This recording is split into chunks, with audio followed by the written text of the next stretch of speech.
দিতেন যে আমরা নাকি নবীজিকে হাজির নাজির বলে শিরিক করি, আমার মনে হয় ওনাদের আরেকটু জানা দরকার।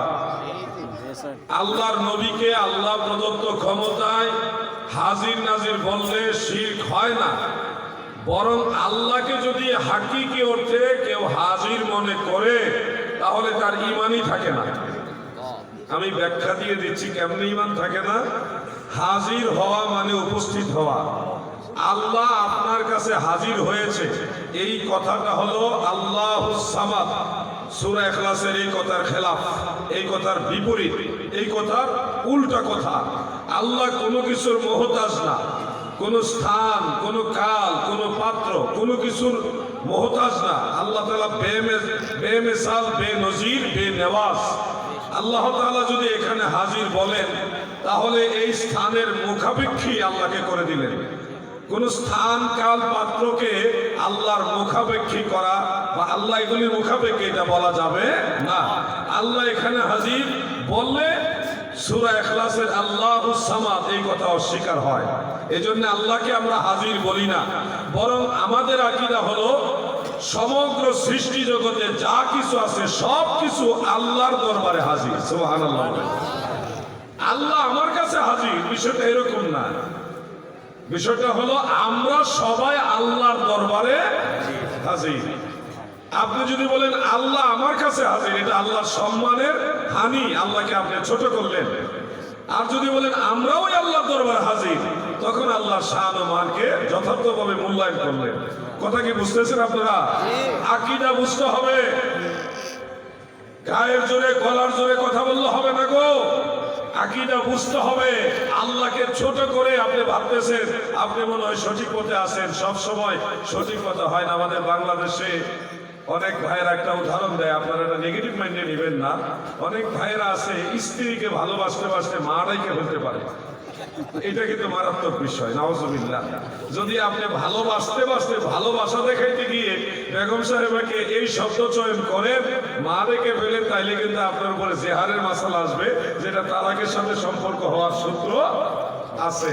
এই জন্য সব জায়গায় ভালোবাসা দেখাইতে যায় ওই এমন কিছু শব্দ আছে এটা বলা যাবে না। আপনি আল্লাহকে ভালোবাসতে গিয়ে বলতেছেন আল্লাহকে হাজির নাজির বলতে হবে, কিন্তু আসলে এই কথা আল্লাহর ব্যাপারে যায় না। আমার আল্লাহকে সব জায়গায় হাজির বলা যাবে না। সব জায়গায় আমার আল্লাহ হাকিকি অর্থে হাজির, এটা আহলে সুন্নাত ওয়াল জামাতের আকীদা নয়। আহলে সুন্নাত ওয়াল জামাতের আকীদা হলো সবকিছুই আমার আল্লাহর দরবারে হাজির। আল্লাহর কুদরত, সামাওয়াত, বাসারাত, আল্লাহ তাআলার যত সিফাত আছে এগুলি হলো সর্বত্র বিরাজমান। হাকিকি অর্থে আমার আল্লাহ সব জায়গায় হাজির, এটা আহলে সুন্নাতের আকীদা না। যেমন শারহ ফিকহিল আকবরের মধ্যে উল্লেখ রয়েছে, ওয়াকালাতিল কাদারিয়া ওয়াল মু'তাজিলা আন্নাল্লাহ তাআলা ফি কুল্লি মাকান। ভ্রান্ত সম্প্রদায় কাদারিয়া, কাদরিয়া না, আরেকটা দল ছিল কাদারিয়া, তারা কাদারিয়া এবং মু'তাজিলা, তাদের আকীদা হলো ইন্নাল্লাহ তাআলা ফি কুল্লি মাকান, সব জায়গায় আমার আল্লাহ হাজির। কিন্তু আহলে সুন্নাত ওয়াল জামাত বলে আমার আল্লাহ নিজে সব জায়গায় হাজির না রে, বরং আমরা সবাই আমার মাওলার দরবারে হাজির। আমার দাদু ভাইরা গভীরভাবে খেয়াল করবেন। আপনাদেরকে একটা প্রশ্ন করি, আপনারা একটা উত্তর দিবেন। প্রশ্ন করব, আপনারা কি এক মুহূর্তের জন্য আল্লাহ তাআলার দরবার থেকে গায়েব হইতে পারছেন কোনোদিন? না। পারছেন? না। ভবিষ্যতে কোনোদিন এক মুহূর্তের জন্য, ন্যানো সেকেন্ডের জন্য আল্লাহ তাআলার দরবার থেকে অন্য কোথাও গায়েব হইতে পারবেন? না। আপনি তো আল্লাহর দরবারে আসেনই। আপনি যদি আল্লাহ তাআলার দরবারে না থাকতেন তাহলে না আল্লাহ হাজির হইতো। আপনি তো আসেনই আল্লাহর দরবারে। কথা কি বুঝতেছেন আপনারা? এজন্য হাকিকি অর্থে আল্লাহকে হাজির বলা যাবে না। সুন্নি যারা, তারা বুঝে শুনে আকীদা বিশ্বাস করে। আমরা এমনি গায়ের জোরে, গলার জোরে, কিতাবুল আন্দাজ দিয়ে আকীদা নির্ভর করি না, আকীদা গ্রহণ করি না। আকীদা গ্রহণ করি কোরআন এবং সুন্নাহর আলোকে। মারহাবা বলেন আমার ভাইরা গো। এরপরে আরেকটা কথা খেয়াল রাখবেন, রাসূল পাক সাল্লাল্লাহু আলাইহি ওয়াসাল্লাম আল্লাহ প্রদত্ত ক্ষমতায় হাজির ও নাজির আমরা বলি। এখানে আমরা কিন্তু বলি না যে নবীজি নিজের ক্ষমতায় হাজির নাজির, বলি না, আল্লাহর দেওয়া ক্ষমতায় হাজির নাজির। অতএব এখানেই তো শেষ, শিরকের মাসালা তো এখানেই শেষ। যদি আমরা বলতাম যে আল্লাহ যেভাবে হাজির নবীজি ওইভাবেই হাজির, আল্লাহর ক্ষমতা দিয়ে না, নবী নিজের ক্ষমতা দিয়ে হাজির, তাহলে এখানে শিরকের মাসালা আসতো। বাবাজি কথা বলেন না প্লিজ, চুপ করো ইউটিউবার। খুব মনোযোগ দিয়ে শুনবেন। আমরা বলি আল্লাহর দেওয়া ক্ষমতায় আল্লাহর হাবিব রাসূল পাক সাল্লাল্লাহু আলাইহি ওয়াসাল্লাম হাজির, তাহলে এখানে তো শিরক হচ্ছে না। আপনি এখানে আসছেন কার দেওয়া ক্ষমতায়? আল্লাহর দেওয়া ক্ষমতায়। তাহলে আমি এখানে হাজির কার দেওয়া ক্ষমতায়? আল্লাহ দেওয়া ক্ষমতায়। তাহলে তো এখানে শিরকের কোনো প্রশ্নই আসে না। এজন্য আমার ভাইরা মনে হয় হাজির নাজিরের বিষয়টা নিয়ে আরো একটু চিন্তা করা উচিত। আমার দয়াল নবীজিকে আল্লাহ এমন মর্যাদা দিয়েছেন, আপনারা নিশ্চয়ই জানেন। 1 মাস আগে আমি ফিলিস্তিন গিয়েছিলাম মসজিদুল আকসাতে। তো সেখানে যাওয়ার পরে যেই জায়গায় আল্লাহর হাবিব মসজিদুল আকসায় বাইতুল মুকাদ্দাসে দাঁড়িয়ে নামাজ আদায় করেছিলেন, সেই জায়গাটার উপরে বরাবর একটা গম্বুজ করা আছে, বিশাল বড় গম্বুজ। সেই গম্বুজের নিচে আমরা আলহামদুলিল্লাহ সবাই নামাজ পড়েছি। সেই জায়গায় দাঁড়িয়ে 1,24,000 নবী রাসূলের ইমামতি আমার দয়াল নবীজি করছে। সুবহানাল্লাহ। নবী তুমি ইমামুল আম্বিয়া, নবী তুমি ইমামুল আম্বিয়া, হাজির ও নাজির গো নবী, সশরীরে জিন্দা। সুবহানাল্লাহ বলেন। আমার সাথে যারা পারেন বলেন, হাজির ও নাজির গো নবী, সশরীরে জিন্দা, নবীদের নবী তুমি গো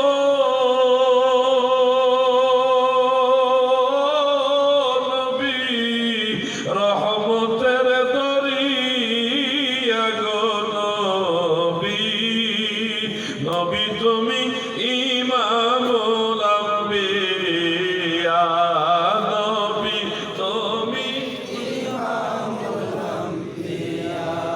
আমরা মেয়েরাজ সম্পর্কে বিশ্বাস করি, সুবহানাল্লাযী আসরা বিআবদিহি লাইলাম মিনাল মাসজিদিল হারামি ইলাল মাসজিদিল আকসা। আমার নবী মেরাজের রজনীতে মসজিদুল আকসার মধ্যে গিয়েছেন, দয়াল নবীজি ইমামতি করেছেন। সব নবী এবং রাসূলরা আমার নবীজির পিছনে দাঁড়ায় নামাজ পড়েছেন। সহিহ বুখারী মুসলিমের হাদিস অনুযায়ী এটা প্রমাণিত। এটুকু সবাই বিশ্বাস করেন তো? যুবক ভাইরা তোমরা কথা বলো, বিশ্বাস করো? তাহলে আমাকে বলেন, হযরত আদম আলাইহিস সালাম তো নবীজি মেরাজে যে সময় যায় ওই সময় দুনিয়াতে ফিজিক্যালি ছিলেন না, তিনি তো দারুল বাকায় মাজার শরীফে ছিলেন। হযরত নূহ নবী, ইদ্রিস নবী, ইয়াকুব নবী, বিভিন্ন নবী, আইয়ুব নবী, তারপরে ইব্রাহিম নবী, ইসমাইল নবী, ইসহাক নবী, ইয়াকুব নবী, ইউসুফ নবী, সব নবীরা তো তিনাদের মাজার শরীফের ভিতরে। বলেন মেরাজের সময় সব নবীরা বাইতুল মুকাদ্দাস মসজিদুল আকসায় আসলো কিভাবে? আসছে, এটা তো সত্য নাকি? সবাই বলেন সত্য কিনা? আসছে সত্য, কিন্তু আপনি বলছেন নবীরা হাজির নাজির হইতে পারে না। তাহলে মেরাজের রাতে আদম নবী, মূসা নবী, ঈসা নবী, সব নবী তিনারা যদি আল্লাহর হাবিবের পিছনে নামাজ পড়ার জন্য ফিলিস্তিনের মসজিদুল আকসায় আসতে পারে, অন্য নবীরা যদি পারে, তাহলে আমার নবী কেন রওজা মুবারক থেকে এই ভারতবর্ষের উম্মতের কাছে আসতে পারবে না? কথা ঠিক না বেঠিক?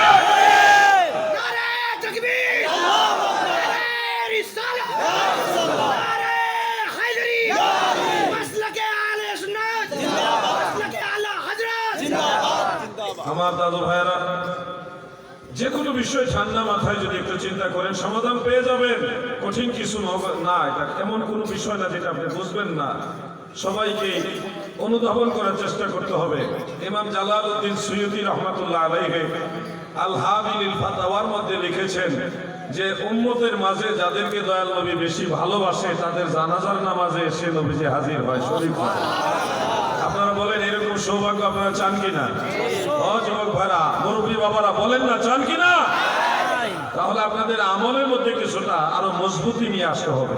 আমি সে আলোচনাটা সামনে নিয়ে আসতেছি ইনশাআল্লাহ। আমার ভাইরা গো, আল্লাহর হাবিব আমার দয়াল নবী প্রত্যেকটা মুমিনের কবরের মধ্যেও হাজির হয়। মুনকার নাকির এসে যখন প্রশ্ন করে মান রাব্বুকা ওয়া মা দীনুকা ওয়া মা কুনতা তাকুলু ফি হাযার রাজুল।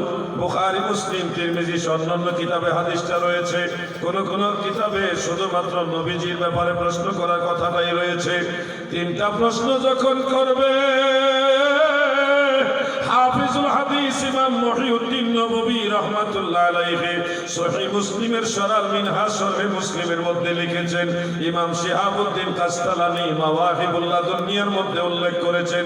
ইমাম মোল্লা আলী কারি রাহমাতুল্লাহ আলাইহি মিশকাতের শরহ মিরকাতের মধ্যে ওই হাদিসের তশরিহ করতে গিয়ে উল্লেখ করেছেন, যখন প্রশ্ন করা হবে মা কুনতা তাকুলু ফি হাযার রাজুল, তোমার সামনে যে ব্যক্তি আছে এই ব্যক্তি সম্পর্কে তোমার বিগত জিন্দেগিতে কি বলতে, তখন আমার দয়াল নবীজির চেহারা মোবারক, আমার নবীজির জাত মোবারক আপনার সামনে হাজির থাকবে। ইমানদারেরা নবী দেখে চিনবে, নবী দেখে দেখে বলবে হাযা নবিয়ুনা মুহাম্মাদুর রাসূলুল্লাহ সাল্লাল্লাহু আলাইহি ওয়াসাল্লাম। আর যারা মুমিন না, যারা আকীদা খারাপ নিয়ে মারা গেছে, সুন্নি হয়ে মরে নাই, বাতিল আকীদা নিয়ে মরেছে, তারা কবরে মুনকার নকির সওয়াল করার সময় নবীকে দেখেও চিনতে পারবে না। আপনারা একটু খেয়াল করে দেখবেন, যারা বাতিল আকীদার লোক তারা আমাদের নবীজির আলোচনা তেমন একটা পছন্দও করে না। এই কারণে একটা অনীহা ভাব তাদের মধ্যে রয়ে গেছে। কিন্তু এই অনীহা ভাবটা নিয়ে যখন মারা যাবে, কবরের মধ্যে এটা তাসির পড়বে, তারা নবীজিকে দেখলেও চিনবে না, এটার একটা তাসির থাকবে। যেমন বাচ্চা দুষ্টামি কইরা, ঝগড়া কইরা, মারামারি কইরা, দুষ্টামি কইরা বাড়িতে এসা চিপায়, খাটের চিপায় ঘুমায় আছে, মা ডাকছে বাবা ওঠ ওঠ, ভাত খাইতে ওঠ, খাবার খাইতে ওঠ। সন্তান তো টেনশন, আমি তো অন্যায় করে ঘুমাইছি, আমার আম্মা তো আমার মারবো। এই যে মায়ের ডাকতেছে খাবারের জন্য, সন্তান ঘুম থেকে জাগ্রত হয়ে গেলে মা আমার কোনো দোষ নাই, আমার কোনো দোষ নাই, অমুকের দোষ।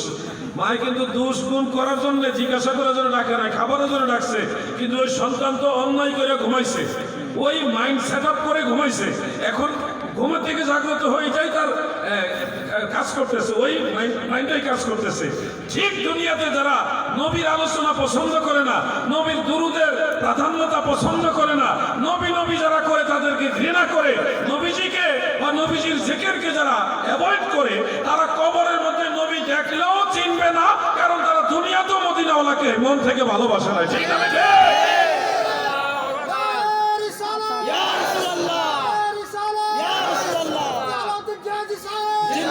আমরা যারা সুন্নি আছি, আমাদের শয়নে জীবনে মরণে সর্বসময়ে আমরা মদিনাওয়ালার জন্য বেশি পাগল পারা, কথা ঠিক না বেঠি? কারণ দুনিয়াতে নবী ছাড়া উপায় নাই, কবরে নবী ছাড়া উপায় নাই, হাসরে, মিজানে, ফুলসেরাতে, জান্নাতে, সব জায়গায় আমরা নবী চাই কি চাই